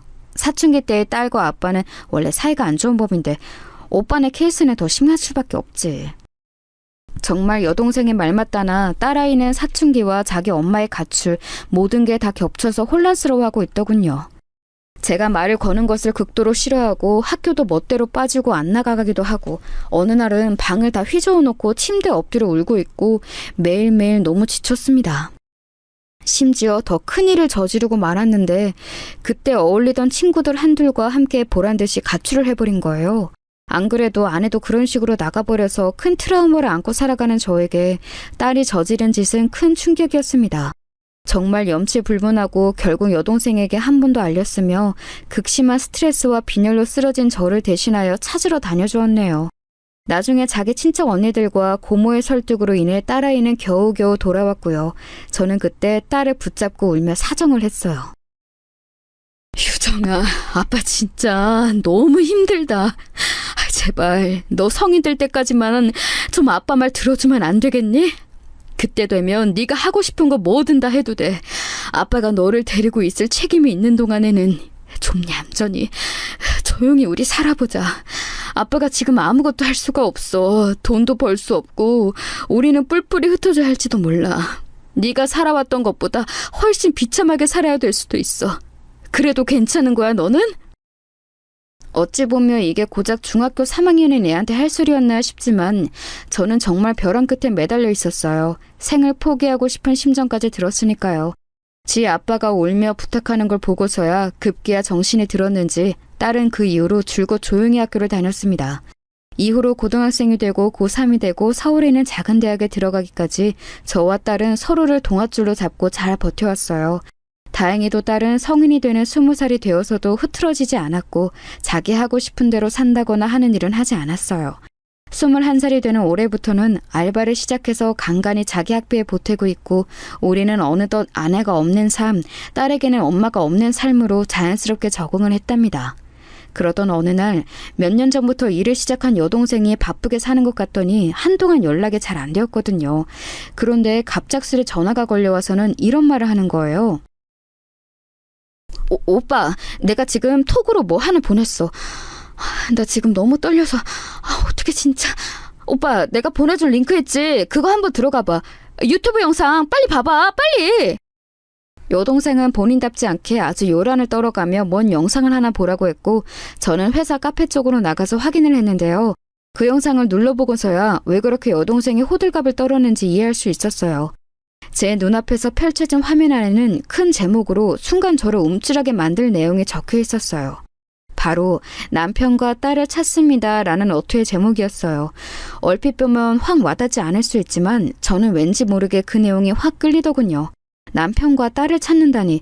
남편과 딸을 두고 나간 사람을 아직 가족 한쪽 자리로 비워두고 이혼도 진행하지 않은 채 멍청이 있는 저로서는 왠지 모르게 마음이 이상해졌어요. 여동생도 아마 그래서 이런 영상을 권했던 건가 싶으면서도 한편으론 이해가 잘 안 가더군요.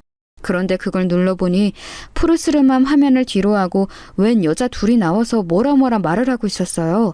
마치 홈쇼핑처럼 뭔가를 소개하는 곳 같았는데 채널명이나 주변 풍경을 보니 뭔가 고민을 해결해 주는 곳 같더군요. 거기에 앉아서 가면을 쓰고 있던 한 여자가 자기의 사연을 털어놓고 있었어요.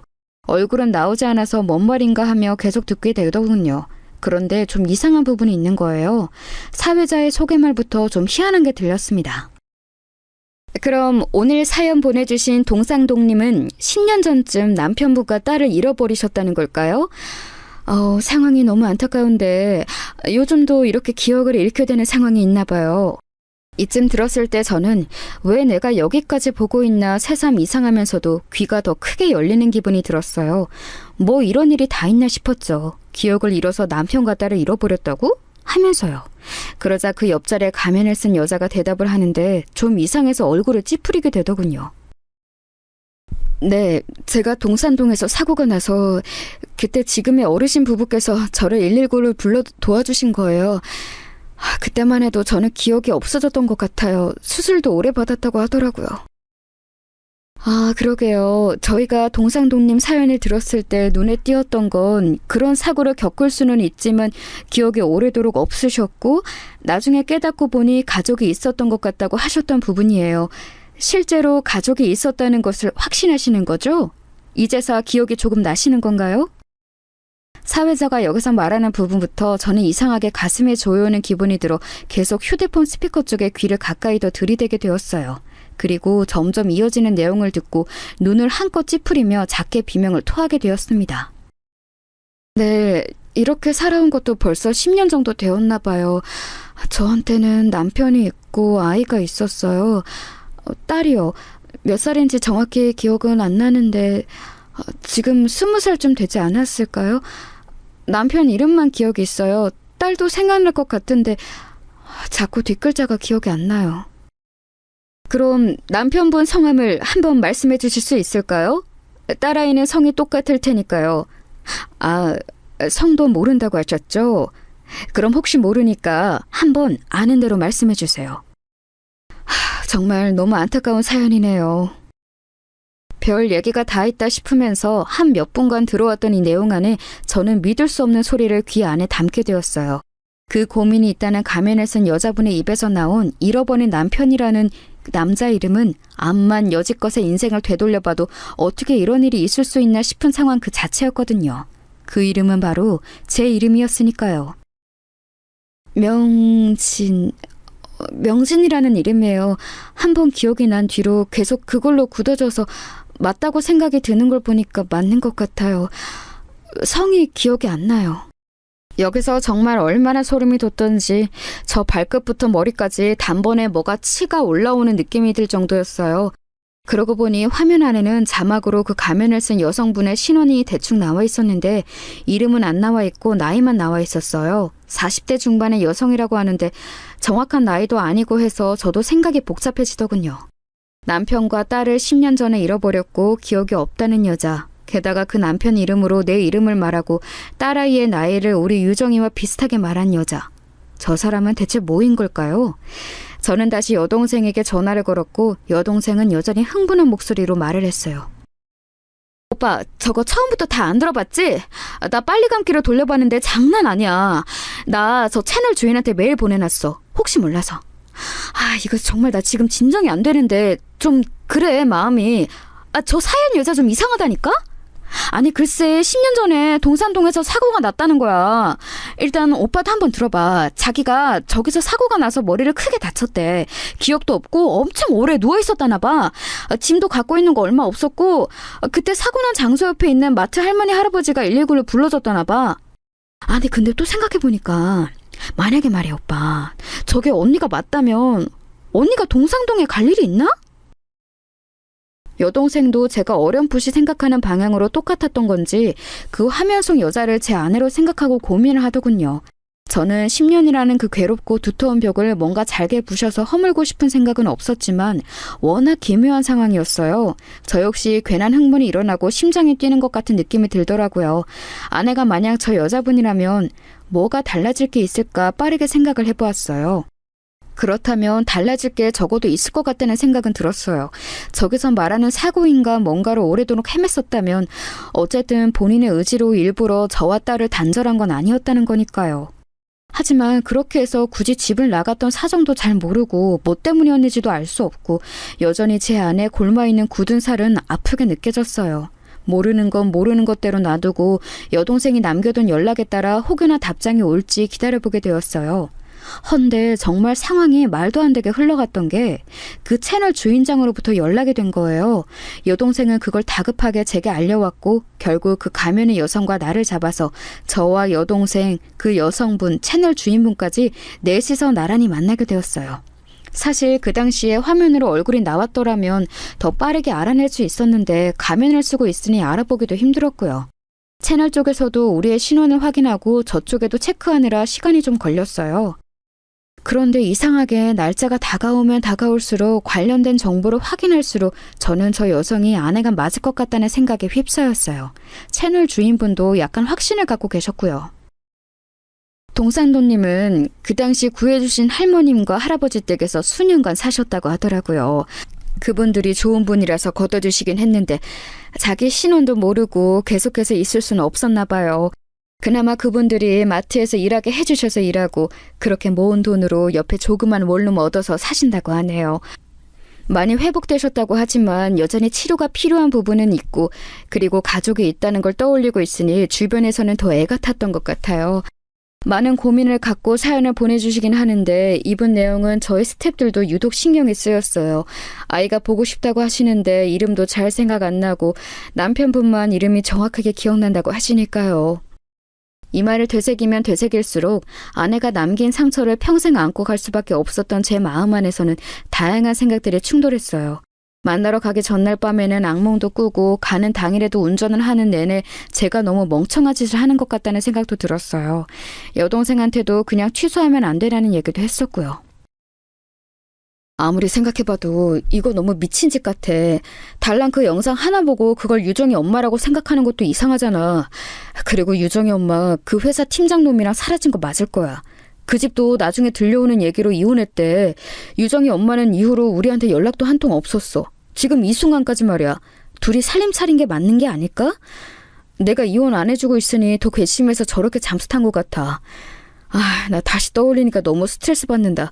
또 소화 안 돼서 속이 우글거려. 우리 그냥 이거 취소하자. 네가 전화로 다른 사람 찾았다고 하고 핑계대면 안 돼?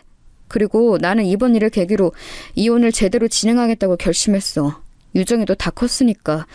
연락도 안 되는 사람이니 생사도 모르고 이혼할 명분이나 이유는 충분히 된다고 생각해. 이렇게 말하면서도 새삼 제가 처한 상황이 기막히고 억울해서 화가 또 끌어올랐지만 아무튼 이런 한심한 모습을 여동생에게 호소하며 말했어요. 그런데 여동생은 약속까지 잡았는데 뭔 소리냐며 화를 내더군요. 무슨 소리야. 이미 여기까지 진행이 되었고 이제 1시간 뒤면 보잖아. 아니면 그냥 그때 가서 아니었나 보네요 하고 얘기 끝내. 이혼을 이제서 제대로 하고 뭐고 그것도 다 이따 보고 나서 결정해도 늦지 않아. 그 사람이 언니가 아니면 아닌 대로 오빠는 이제 갈 게 가고 다 청산하면 되고. 맞으면 어떡할 건데? 맞으면 그거야말로 큰 문제야. 차라리 그게 아니면 다행 아니야? 일단 가서 확인이나 해보자고. 여기까지 말을 들어보니 결국 여동생 말은 하나도 틀릴 게 없었어요. 그리하여 우리는 약속 장소로 갔고 카페에 들어서자 맞은편에서 누군가가 손짓을 하는 게 보였어요.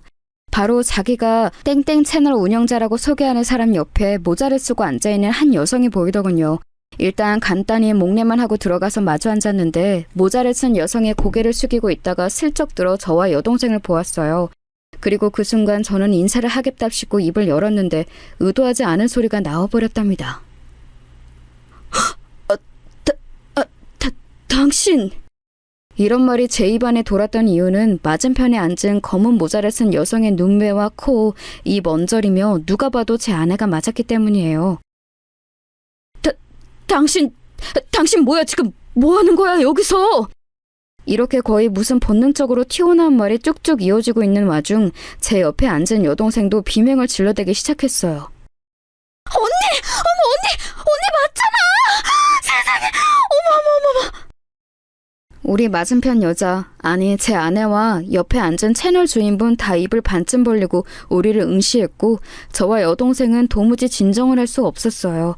우리 둘 다 목소리가 너무 커져서는 앉지도 못하고 계속 허둥지둥하는 바람에 급기야 알바생이 와서 조용히 해달라고 할 정도였고 겨우 몇 분 지나 진정을 하고 앉게 되었어요. 어떻게 이런 일이 있을 수 있는 걸까요? 이런 일이 2번, 3번 있다면 저는 아마 명대로 살기 힘들지 않을까 싶을 정도로 이날의 마주침은 아내가 나가던 날보다 훨씬 더 제게 자극이 강했어요. 채널 주인분도 어쩌면 우리와 같은 마음을 갖고 그 자리를 주선해서 나왔다고 했는데 막상 마주한 우리 셋을 보니 자기가 어떤 일을 한 건지 새삼 실감도 안 간다며 너무 놀라워했어요.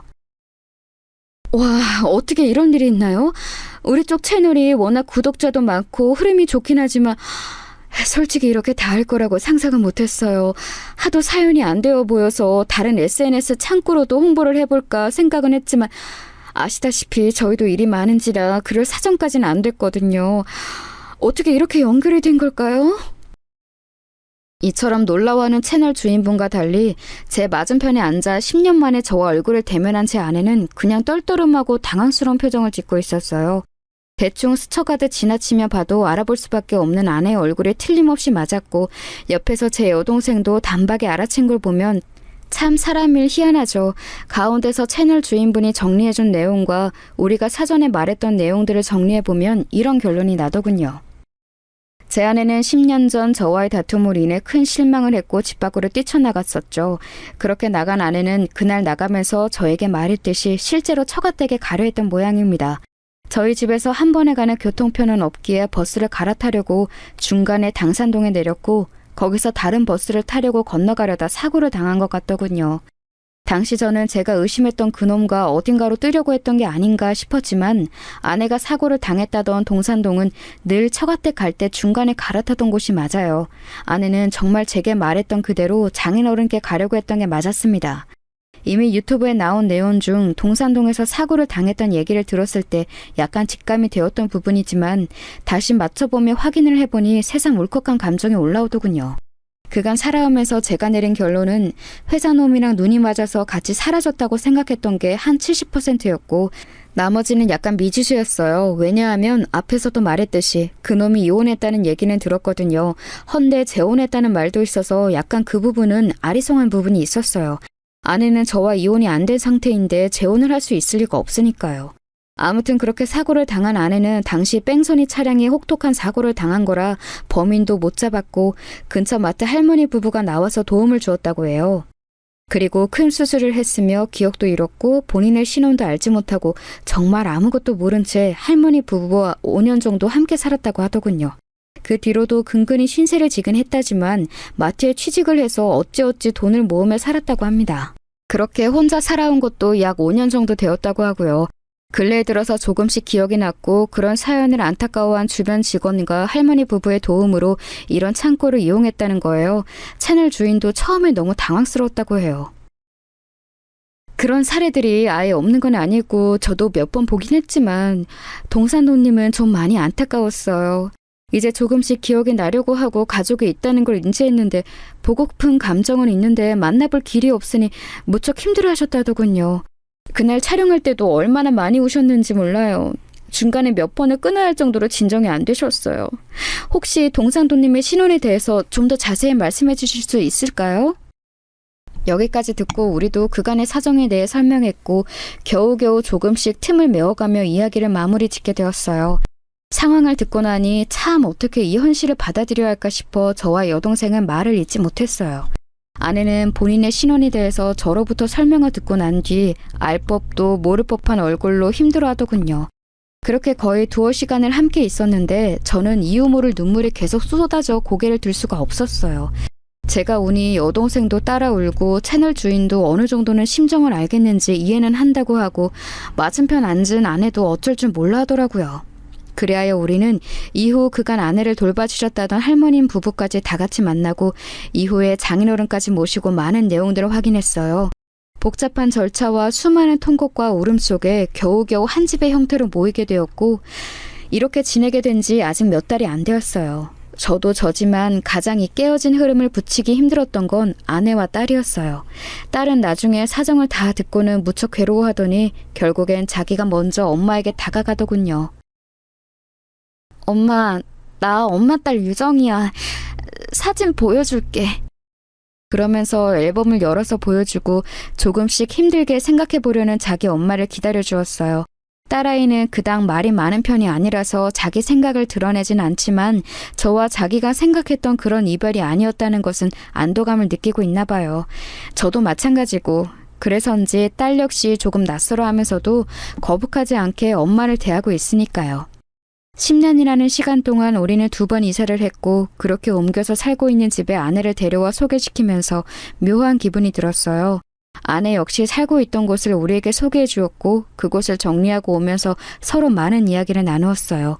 그리고 아내는 여전히 치료를 하고 있답니다. 여전히 많은 것을 어색해하고 있는 걸 보니 회복이 완벽히 되려면 시간이 좀 더 필요한가 봅니다. 또한 장인어른은 건강이 많이 나빠지셨는데 돌아온 딸을 보고 겨우 잠을 주무시게 되셨더군요. 정미, 그러고 나간 뒤에 내가 잠을 제대로 잡은 적이 없어. 아파도 죽을래도 죽을 수가 없더라고. 정미가 말짱이 있어서 이렇게 어디 있었어서 내가 죽지도 못했나 봐. 왔는데 내가 없어 봐. 얘가 얼마나 슬플 거야. 이 말을 들으니 그간의 세월이 너무 기가 막혀서 저도 또다시 울음이 쏟아져 나왔어요. 이렇게 사연을 정리해보는 동안 저도 내심 제 자신에게 묻고 싶네요. 모든 것이 제 잘못이란 생각만 들고 내가 그렇게 아내를 내모른 게 아닌가 하는 아픔이 올라와요. 제가 그날 확실한 증거도 없이 그렇게 아내를 의심했고 격화된 분위기에 이끌려 손까지 대지 않았더라면 아내는 그 시간에 갑작스레 움직여 처가에 갈 생각을 안 했을 테니까요. 이후에 알아보니 제가 의심했던 그 팀장놈은 재혼을 한 게 맞았더군요. 그렇다면 상황이 어찌 되었건 우리 아내랑 뭔가가 있었던 것 같아 보이지는 않아요. 적어도 제가 그렇게 흥분할 정도로 부부 사이를 깰 만한 상황은 아니었던 것 같더라고요. 따지고 보면 그 당시 아내가 외근을 그 인간과 같이 했어도 저에게 확실히 말을 안 한 게 워낙 제가 직장 내 불륜에 민감하니 일부러 얘기를 안 했던 것 같기도 해요. 이처럼 시간이 10여 년 흐르고 나서야 따져보니 참 모든 게 부질없다는 생각만 들 뿐이더군요. 우리 부부는 딸아이 포함 우리 가정은 왜 이런 일을 겪어야 했는가 너무 참담하게 느껴졌어요. 게다가 본래 활발하고 다소 고집있는 성격으로 늘 의견을 말하던 사람이 못 본 수년 사이에 약간의 주눅이 들어있는 모습을 보니 너무 가슴이 아프더군요. 아내는 일부 기억들을 되찾고 저에게 이렇게 말을 해주고 있지만 저는 여전히 죄책감에 마음이 괴로워요. 그래도 나는 우리가 다시 만난 게 기적이라고 생각해요. 아직 실감 안 나는 게 더 많지만 기억이 제 기능을 할 때 괴롭긴 하지만 그대로 모르고 살았으면 얼마나 더 불행했을까 싶어요. 옛날 일은 우리 생각하지 말아요. 아내 말대로 그런 끔찍한 상황에 놓여 헤어졌던 우리가 다시 만나게 되었다는 것도 참 기막힌 현상이라고 생각해요. 당시 사고 났을 때 사진이나 자료들이 남아있는 것을 받아보았을 때 그 곁에 가족이라 부를 만한 게 아무도 없이 홀로 감당했을 아내가 너무 가엾고 안쓰러울 뿐입니다. 우리의 앞날은 이전과 다르리라 그래도 조금은 편해지리라 믿어보고 싶습니다. 한 번은 정리를 해두고 싶어 이렇게 못난 제 이야기를 두서없이 적어보았습니다. 들어주셔서 감사합니다.